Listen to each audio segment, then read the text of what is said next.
I brushed my teeth. Welcome back. Thank you for joining the Radically Blendian channel. And as you know, we have a series on Legends of the what? Diaspora. Say it with excitement. With Diaspora. With excitement. No, you're supposed to say diaspora. Let's try that again. And we're doing a series on the legends of Diaspora. Diaspora. Yeah, y'all supposed to be like diaspora. That's not still. They're only hyper when they're watching video games. No. Anyway. Because they're fun.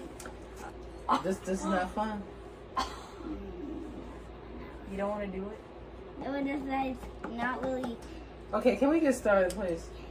All right, so today we have 3 readings on people that are in The diaspora. architecture, a craft activist. What?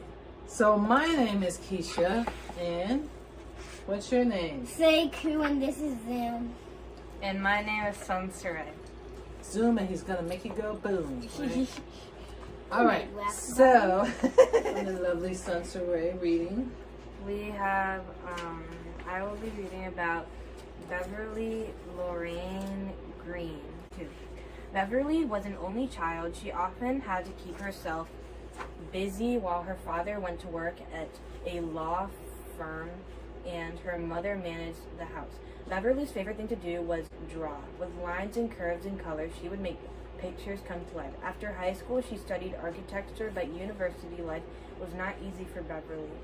She stood out in her classes. When she graduated, she was the first black woman at her university to get a degree in architectural engineering. And when she registered as an architect with the state of Illinois in 1942, she became the first licensed black woman architect in the United States. She could now draw and design all the buildings she wanted, or so she thought. Despite all of her achievements, Beverly could not find a job in her hometown. No one in Chicago would hire a black female architect, so she packed her bags and moved to New York City. She applied for a job with a company building a housing project. The company did not want black people living in their houses.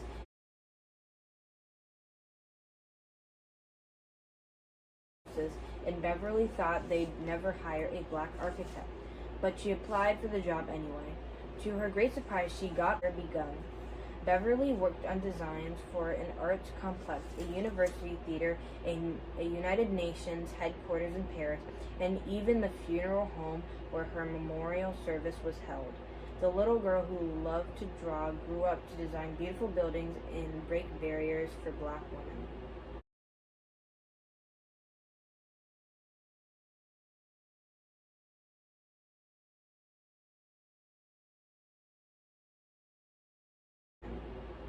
What are they? Awesome. Barriers, good question. Those are things that's like in the way. So say there's a snow that's so high up, it can be considered a barrier. So it's blocking. Good question. And so there were a lot of barriers for black people, right? What barriers do you think black people went through back then? I don't know. And still going through? The answer was segregation and racism. Mm-hmm. Yeah. What do you think are the barriers that you face because you're only 6? I have no barriers. Oh, I love that mindset. Even though I have no barriers. literally you have barriers, but I love that mentally you're thinking I don't have any What barriers. is my barrier? Your barriers is that you can't do everything that you want to do because of your age. Right? You Yeah. can't. The barrier is the parents, I guess. Yeah, that says like, no, you can't do this. It's for safety reasons. You need to be taught. I can't hear you because you're not the girl.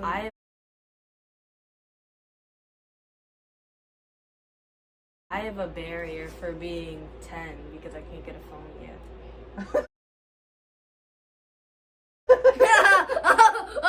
It's not that funny.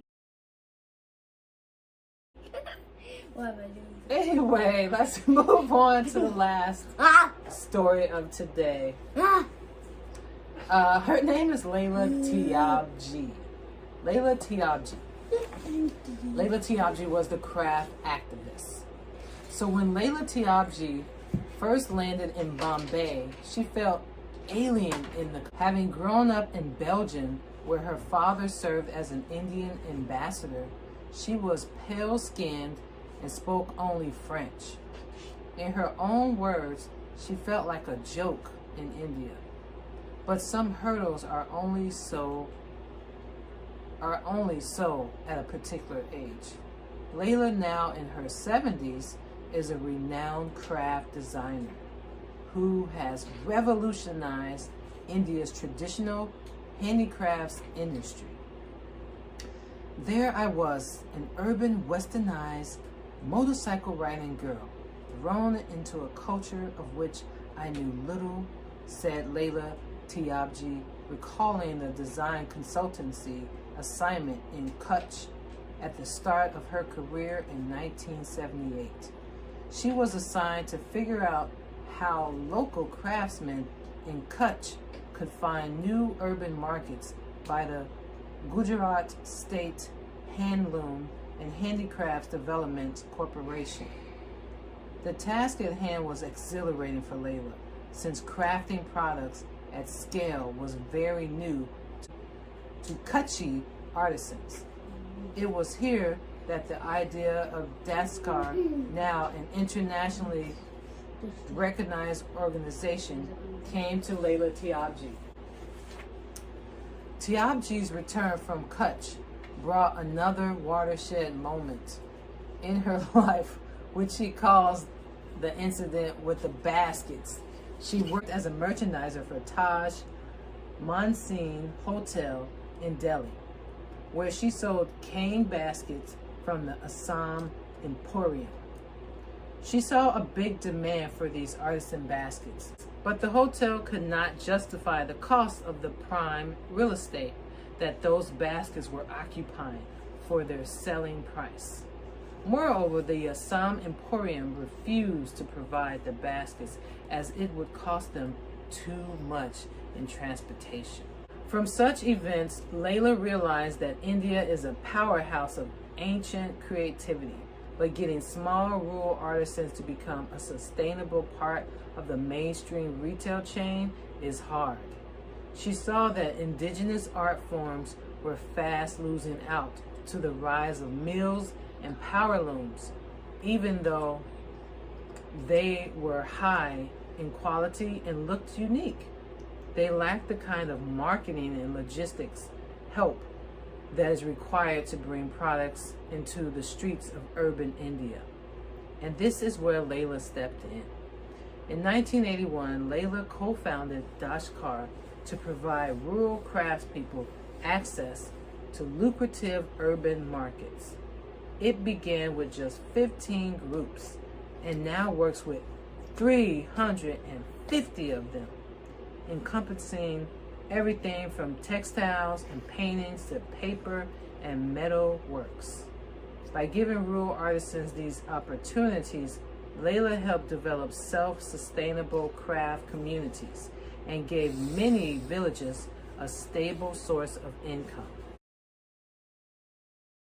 Numerous crafts promoting organizations such as the Self-Employed Women's Association, also known as SUWA, and other NGOs that promote craft as a means of earning and empowerment.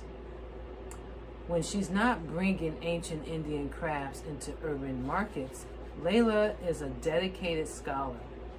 Her works include threads and voices behind the Indian textile tradition and numerous articles in Indian journals.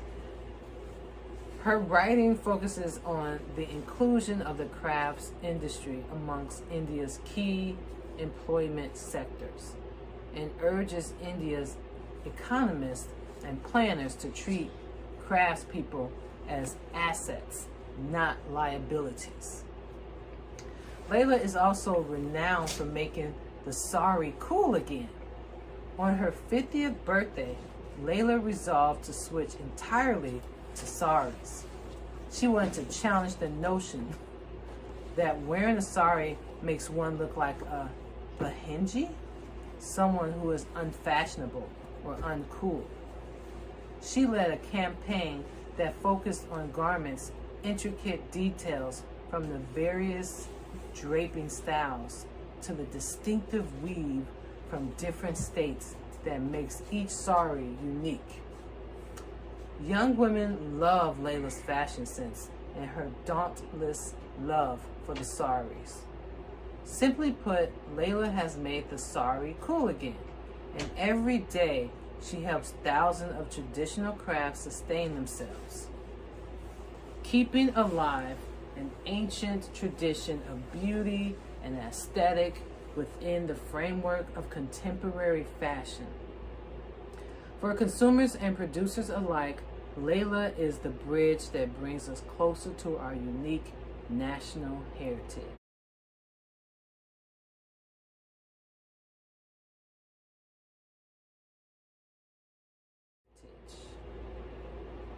Wonderful. Thank you for watching and listening to us, and we hope that you come back next week. And please, what should they do? Please subscribe and like to our channel. Bye. Thank you for watching. Please subscribe and leave a like.